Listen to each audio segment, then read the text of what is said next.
Untuk 4 kota akan ditampilkan di sini, teman-teman. Ketika kita mengklik bulan Juli, akan muncul penjualan selama bulan Juli daripada 4 kota ini.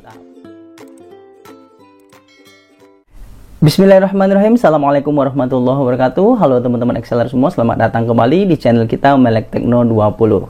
Nah teman-teman semua, sekarang kita masih berada pada bab laporan penjualan barang dengan subbab laporan penjualan barang bulanan, yang mana pada video sebelumnya kita membahas laporan penjualan harian, seperti itu ya teman-teman. Nah, dalam perusahaan dagang, laporan penjualan bulanan sangatlah dibutuhkan, karena dengan adanya laporan penjualan bulanan tersebut, perusahaan akan mengetahui perkembangan kinerja perusahaan tersebut. Nah, di sini kita akan membuat program penyajian data sederhana tapi kelihatannya profesional. Nah, misalkan di sini teman-teman, ketika kita mengklik pada bagian Februari, maka penjualan selama bulan Februari untuk 4 kota akan ditampilkan di sini, teman-teman. Ketika kita mengklik bulan Juli, akan muncul penjualan selama bulan Juli daripada 4 kota ini. Nah, bagaimana cara membuat program penyajian data seperti ini? Sederhana saja, gampang saja. Ada 3 langkah utama. Yang pertama, teman-teman mesti buat terlebih dahulu tabel penjualan dan data induknya. Nah, ini adalah tabel penjualannya, yang mana informasi penjualannya akan ditampilkan di sini ya, teman-teman. Nah, kemudian teman-teman buatkan tabel induknya ataupun data induk. Ini adalah data induk kita, yang mana penjualan ini diambil berdasarkan data induk ini, teman-teman. Kemudian langkah yang kedua, teman-teman membuat option button ataupun tombol pilihannya, ya, supaya dia bisa aktif seperti ini, teman-teman. Ketika kita mengklik Maret, muncul penjualan selama bulan Maret untuk 4 kota, seperti itu. Dan langkah terakhir, kita memasukkan rumus pada tabel penjualannya. Oke, di sini kita menggunakan rumus, teman-teman. Nah, sekarang untuk langkah yang pertama, kami kira tidak perlu dijelaskan, karena rasanya teman-teman sudah bisa semuanya ya, membuat tabel seperti ini. Tapi ada satu bonus di sini ingin kami sampaikan, bagaimana sih cara membuat data secara random gitu ya. Kita anggap saja di sini penjualan untuk 4 kota selama per bulannya, kita tebak-tebak saja ya teman-teman biar cepat. Misalnya jumlah penjualannya adalah, kita buat rentangnya itu dari range between dari 500 sampai 1000. Oke, 1000 penjualan seperti itu ya. Enter, kemudian teman-teman tinggal tarik rumusnya ke samping, kemudian ditarik ke bawah. Oke, seperti ini teman-teman. Oke, ini supaya cepat saja. Kemudian supaya angkanya tidak bergeser-geser, kita kopikan, kemudian kita paste value, kita pilih yang di sini teman-teman. Nah, sekarang rumusnya sudah hilang ya. Nah, sekarang sudah ada semua laporan penjualan dari bulan Januari sampai Desember. Nah, sekarang kita tiba pada langkah yang kedua, membuat option bottom. Gimana cara membuat option bottom seperti ini? Nah, pertama teman-teman mesti pastikan sudah aktif tab developer di aplikasi Excel-nya. Di sini teman-teman, di sini ada developer. Bagi teman-teman yang belum muncul tab developernya, caranya seperti ini. Klik file, kemudian pada bagian option. Nah, kita klik di sini Continuous Ribbon pada main tab. Ya, ini kan ada 3 pilihan. Teman-teman pilih main tab saja. Kemudian di checklist pada bagian developernya. Ya, di checklist maka dia akan muncul di sini teman-teman, developernya. Setelah muncul, kita baru buatkan tombol optionnya. Caranya pada bagian insert kita masukkan, pilih tombol. Nah, kita misalkan di sini tombol yang ini yang kita gunakan, option button from control ya, from control di sini. Nah, teman-teman tinggal taruh di bagian di sini teman-teman. Oke, diatur saja. Oke, kita misalkan taruh di sini, maka dia akan seperti ini teman-teman. Tapi di sini sudah kita lakukan. Oke, setelah teman-teman buat satu, kemudian klik kanan, teman-teman klik kanan supaya dia aktif tombolnya. Kalau tadi kan cuma tampilan tombol saja, tapi dia belum aktif, angka-angkanya belum aktif seperti itu. Pilih format control. Nah, pada bagian format control, teman-teman jangan lupa checklist bagian cek di sini.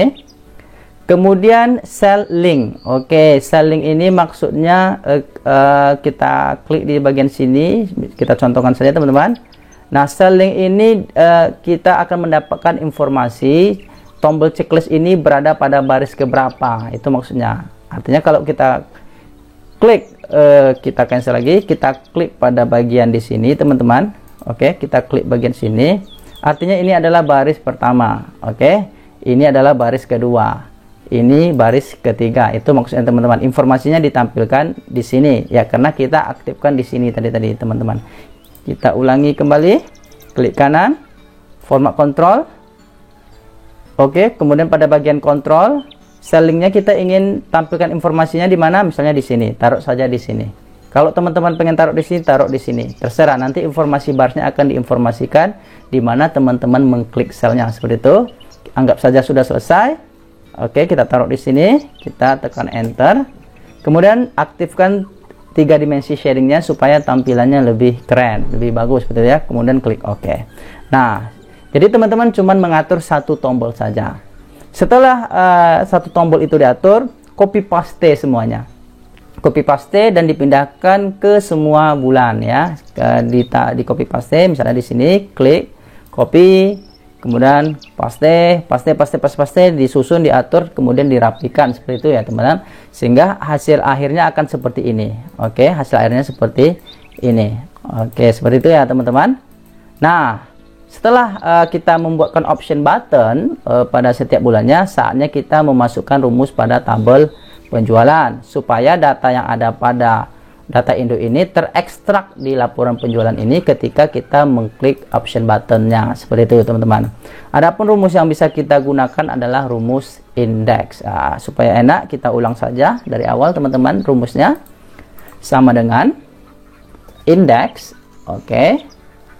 Kemudian di sini sudah ada ketentuan parameter yang harus kita isi. Pertama diminta kita block array. Arraynya adalah sumber data kita dari mana. Sumber datanya adalah kita ambil dari kota ini ya, dari Surabaya sampai habis ya, karena datanya kita tarik dari sini, kita ekstrak dari sini.